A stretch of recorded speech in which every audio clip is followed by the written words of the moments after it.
숙소에 가야 하는데 어디로 가야 하는지 알 수 없게 된 외국인 커플이 있습니다. 지도를 보면서 어떻게든 길을 찾아보려고 노력합니다. 그런 그들을 본 한국 사람들이 다가옵니다. 그리고 두 사람은 한국 사람들의 행동에 놀라게 됩니다. 과연 그들에게는 어떤 일이 있었던 걸까요? 이 내용은 영국인 커플의 사연을 재구성한 것입니다. 안녕하세요. 영국에 사는 헨리입니다. 저와 여자친구 알리사는 세계 곳곳을 여행하면서 유튜브에 여행 내용을 업로드하는 여행 유튜버입니다. 저희는 고급 호텔에서 머물지도 않고 값비싼 레스토랑에서 식사를 하지도 않습니다. 배낭 하나를 메고 현지의 대중교통을 이용하고 에어비앤비 숙소에서 머물며 그 나라의 보통 사람들이 먹는 식사를 합니다. 그러나 이런 체험은 저희에게 달성감과 뿌듯함을 느끼게 해주는 소중한 시간입니다. 유튜브를 시작하기 전에는 여행 유튜버로 생활이 가능할까 걱정도 했었어요. 하지만 걱정을 할 거면 일단 행동하고 보자 라는 마음으로 시작했는데 지금 생각해보면 너무 잘한 결정인 것 같아요. 유튜브 채널도 나름 호응을 얻어 여행 경비를 충당할 정도가 되었고 저희는 돈을 아껴가며 벌써 10여 개국이 넘는 나라를 여행할 수 있었습니다. 무엇보다 여러 나라를 돌아다니며 얻은 경험과 감동은 정말 제 삶을 빛나고 깊이 있게 해주고 있습니다. 한국은 저희가 여행한 12번째 나라였습니다. 한국에 대해 알고는 있었지만 처음부터 한국을 목적지로 생각하지는 않았습니다. 바로 전에 일본을 여행했기 때문에 비슷하지 않을까, 그렇다면 차라리 다른 나라로 가는 것이 어떨까 고민도 했습니다. 하지만 여자친구 알리사가 최근에 한국에 관심을 가지며 일본과는 다르다고 꼭 가보고 싶다고 해서 한국행을 결정하게 되었습니다. 나리타 공항에서 비행기를 타고 2시간 30분이 걸려 한국에 도착했습니다. 한국의 인천공항은 정말 넓고 환하며 소문으로 듣던 대로 세계적인 공항이었습니다. 저희가 입국 시 서류 작성을 제대로 못해서 짐을 좀 늦게 찾았지만 그만큼 보안이 철저하다는 생각이 들었습니다. 저희는 약간의 돈을 환전하고 일단 심카드를 구입하러 갔습니다. 직원분의 영어가 유창해서 저희는 데이터만 제공하는 타입의 심카드를 사고 교통기관을 이용할 수 있다는 티머니 카드까지 서비스로 받을 수 있었습니다.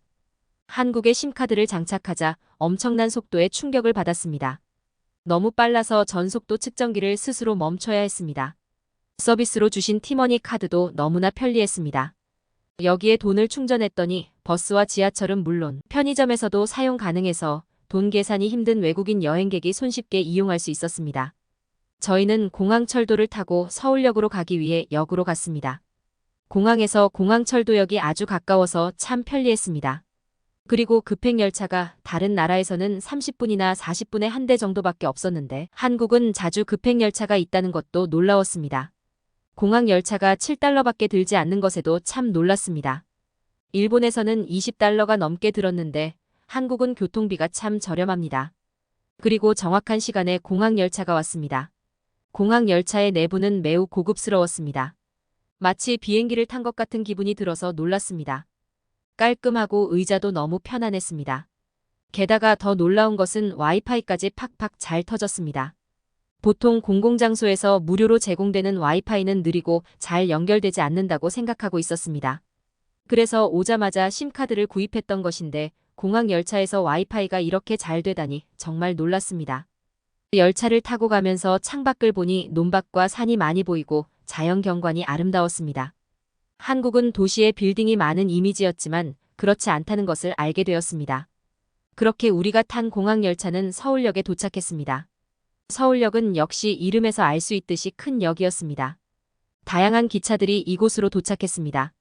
저희는 밖으로 나가려고 했지만 출구가 너무 많아서 한참을 헤맸습니다. 드디어 한국의 서울에 도착했습니다. 저희는 숙소로 가려고 했는데 한참을 빙글빙글 돌다가 길을 잃었다는 것을 인정해야 했습니다. 한국에서는 구글 맵이 큰 도움이 되지 않았습니다. 나중에야 네이버 맵을 알게 되었지만 그때는 몰랐기 때문에 고생했습니다. 우리가 어디에 있는지조차 알기가 쉽지 않았습니다. 그런 저희를 보고 한 한국 아주머니가 다가와서 도와주려고 하셨습니다. 하지만 그분도 길을 잘 모르시는 것 같았습니다. 그래서 저희를 위해 일부러 지나가던 사람들에게 말을 걸어 길을 물어봐 주셨습니다. 그 중에 2명의 학생들이 앱으로 저희 숙소를 찾아서 길을 알려주었습니다.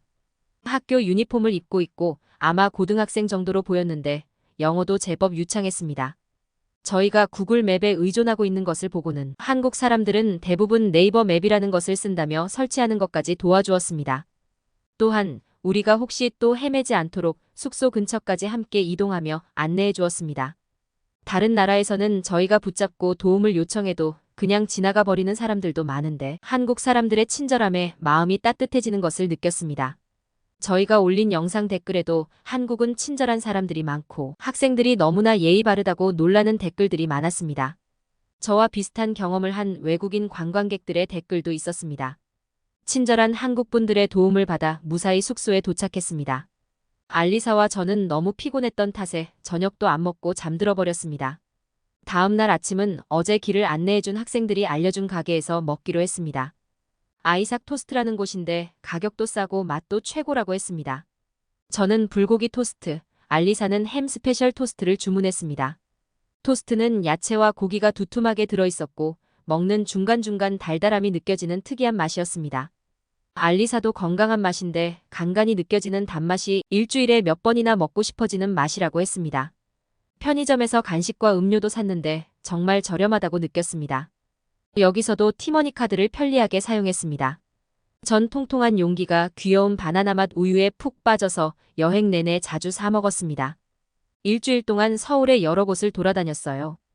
그리고 한국의 지방 도시로 여행 가는 날이 다가왔습니다. 한국의 고속철도인 KTX를 타고 전주라는 곳으로 가기로 했습니다.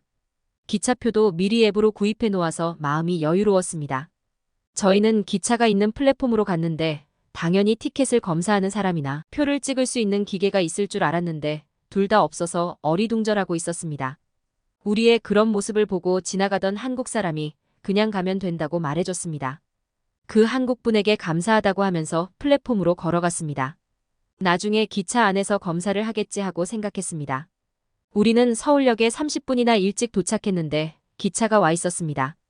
일본에서 고속열차를 탈 때는 열차가 오자마자 10분 만에 출발해서 정신없이 열차를 타야 했는데 아무래도 서울역이 종점이라서 그런 것인지 잘 모르겠지만 미리 열차가 와 있다는 건 정말 편했습니다. 기차를 탔는데 버튼을 누르면 열리는 자동문이 있었습니다. 문을 열고 안으로 들어갔는데 한국의 KTX는 좌석도 넓고 깨끗했습니다. 좌석 앞에 테이블도 있어서 저는 바나나 우유와 즐겨 먹게 된 칸초를 올려놓고 철도 여행을 만끽할 수 있었습니다. 저는 기차를 타고 여행하는 걸 참 좋아하는데 이유는 창밖을 보면서 여행을 즐길 수 있기 때문입니다. 우리의 오늘의 목적지인 전주는 서울에서 1시간 45분이 걸린다고 했습니다. 고속열차라서 이렇게 빠르게 갈 수 있는 것이라는 생각이 들었습니다. 드디어 기차가 움직이기 시작했습니다. 도심을 지날 때는 그렇게 빠르게 움직이지 않았어요. 그런데 도심을 벗어나자마자 KTX가 속도를 내기 시작했습니다.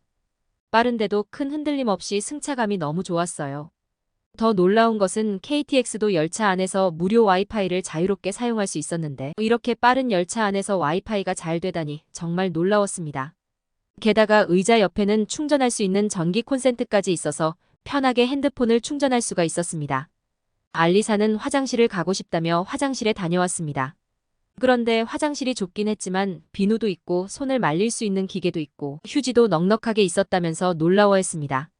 창밖의 한국의 풍경은 산이 정말 많았는데 정말 그 모습이 아름다워서 저는 넋을 놓고 풍경을 구경했습니다. 한국은 뭐든지 시간을 잘 지켰는데 기차도 정확한 시간에 전주에 도착했어요. 결국 저희가 내릴 때까지 아무도 표를 검사하지 않아서 나중에 이유를 찾아봤습니다.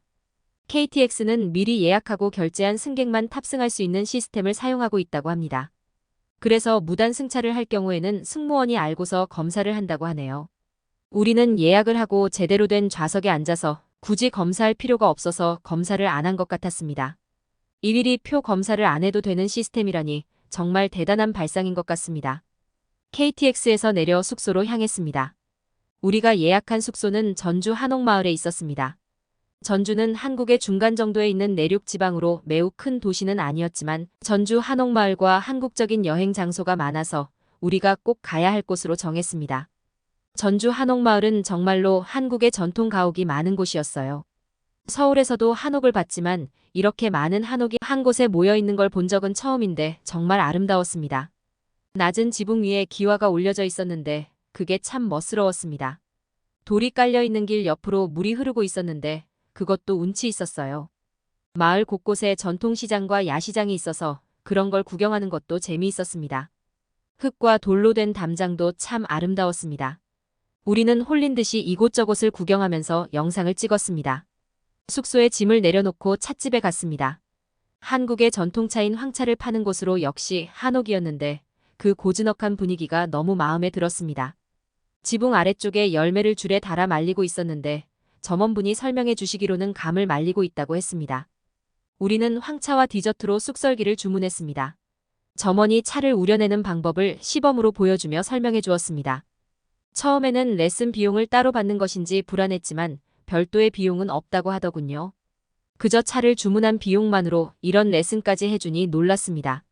뜨거운 물이 담긴 포트를 따로 주셔서 우리는 따뜻한 황차를 몇 번이나 우려내어 마실 수 있었습니다.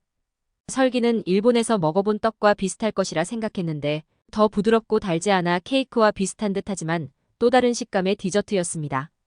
소재 본연의 맛을 살린 건강한 느낌이 좋았습니다. 쌀쌀한 날씨였는데 밖에서 열심히 돌아다녔더니 너무 추워서 숙소로 돌아왔습니다. 한옥 숙소는 문도 건물도 나무로 되어 있어서 조금 추운 느낌이었어요. 그런데 바닥에 깔린 이불에 누웠는데 등이 뜨끈뜨끈했습니다. 이게 바로 한국의 온돌이라는 난방 시스템이라고 했습니다. 옛날에는 아궁이에 나무 장작으로 불을 피워서 집을 전체적으로 데웠는데 현대에는 온수 보일러를 이용한 온돌로 전통 방식을 대신해서 사용하고 있다는 설명을 인터넷에서 확인할 수 있었습니다. 바닥에서 열이 올라와서 방을 데워주는 방식이었는데 덕분에 저는 여행을 하느라 힘들었던 피로도 잊은 채 푹 잠들었습니다. 한국이 추위를 극복하는 멋진 방법을 가지고 있다고 생각했습니다. 아침에 일어났더니 숙소의 주인이 핸드폰으로 전주의 추천 맛집 링크를 보내주었습니다. 이런 것도 다 보내주다니 친절한 숙소 주인분에게 감사한 마음이 들었습니다. 그중에 우리가 선택한 곳은 면 요리 전문점이었는데 오픈한 지 70년이 된 역사가 있는 곳이었습니다. 매장도 매우 넓고 손님도 많았지만 메뉴가 3가지밖에 없어서인지 주문을 하자마자 음식이 나와서 놀랐습니다. 저희는 모든 메뉴를 하나씩 주문해 보았습니다. 첫 번째 메뉴는 이곳의 대표 메뉴인 칼국수였는데 엄청 뜨거운 국물이 가득하고 면이 들어있는 음식이었습니다. 한국 직원은 뜨거우니 조심해서 먹으라고 해주었습니다. 얼마나 양이 많은지 2인분이라고 해도 믿을 것 같았습니다. 그런데 가격이 $7밖에 안 해서 놀랐습니다. 김이 모락모락 올라와 저는 너무 뜨거워서 후후 불면서 면을 먹었습니다. 그런데 정말 맛있었습니다. 해산물 맛과 함께 고소한 깨의 향이 잘 어우러져서 제 입맛을 사로잡았습니다. 면발이 너무 쫄깃해서 기계가 아니라 손으로 뽑은 것 같았습니다. 두 번째로 시킨 메뉴는 차가운 면이었는데 이름이 쫄면이라고 했습니다. 면 위에는 여러 가지 야채들이 있었는데 이걸 면하고 섞어서 먹으라고 점원이 말했습니다. 색깔도 빨갛고 엄청나게 매울 것 같은 냄새가 났습니다. 모든 재료를 잘 섞어서 한 입을 먹어봤는데 매운 소스와 참기름, 채소와 달걀까지 면과 섞어 먹으니 정말 맛있었습니다. 매콤하면서도 달콤한 맛이 났습니다. 면은 스파게티 면과 비슷해 보였지만 이상하게 쫄깃쫄깃하고 면의 맛도 좋았습니다. 마지막으로 저희가 좋아해서 자주 먹는 만두가 나왔습니다. 김이 모락모락 올라오는 만두는 정말 보는 것만으로도 침이 나올 것 같았습니다. 한 입 깨물자 안에서 육즙이 터졌습니다. 돼지고기와 양파가 정말 맛을 풍부하게 해주었습니다. 겉을 감싸는 만두피는 믿을 수 없을 만큼 부드러웠고 우리가 먹어봤던 중국식 만두와는 다르게 좀 더 쫀득쫀득한 식감이었습니다. 우리는 만족스러운 식사를 마치고 계산하러 갔습니다. 식당 주인분은 우리에게 경기전이라는 곳이 원래는 표를 끊어야 하는 곳인데 오늘은 무료인 날이니 꼭 가보라고 하셨습니다. 친절한 한국인 덕분에 돈을 절약할 수 있었습니다. 지도를 보여주면서 위치도 알려주셔서 쉽게 찾아갈 수 있었습니다. 임금의 어전을 모시는 경기전이라는 곳이었는데 이곳은 15세기에 만들어진 곳이라고 했습니다. 구경하러 온 사람들이 참 많았습니다. 이곳의 풍경을 찍었는데 그냥 풍경을 찍는 것만으로도 너무 아름다운 곳이라서 좋았습니다. 돌담 위에는 기와가 올려져 있었고 정원은 잘 가꾸어져 있었습니다. 나무로 만든 문은 한국 전통 가옥의 아름다움을 느낄 수 있었습니다. 한국의 젊은 사람들은 한복을 입고 많이들 이곳을 구경하고 있었습니다. 우리는 다른 지방도 구경하려고 계획하고 있지만 한국은 정말 가볼 만한 곳이 많아서 전주를 더 구경하면서 고민해 보려고 합니다. 이렇게 친절하고 아름다운 한국을 많이 체험해보고 영상으로 잘 담아가려고 합니다. 저의 이야기는 여기까지입니다. 여러분, 헨리 씨의 이야기 어떠셨나요? 처음 가보는 타지에서 어려움을 겪는 일은 여행을 가본 누구나 겪게 되는 일입니다. 이럴 때 누군가 도와준다면 그것만큼 고마운 것도 없겠죠. 헨리 씨 커플은 어려움을 겪는 자신들을 그냥 지나치지 않고 도움을 주려고 다가와 준 한국 사람들의 행동에 감동했다고 하는 정말 마음이 따뜻해지는 사연이었습니다. 우리 주변에 잔잔하면서도 감동적인 사연을 전해드리는 감동파도였습니다. 시청해주셔서 감사합니다.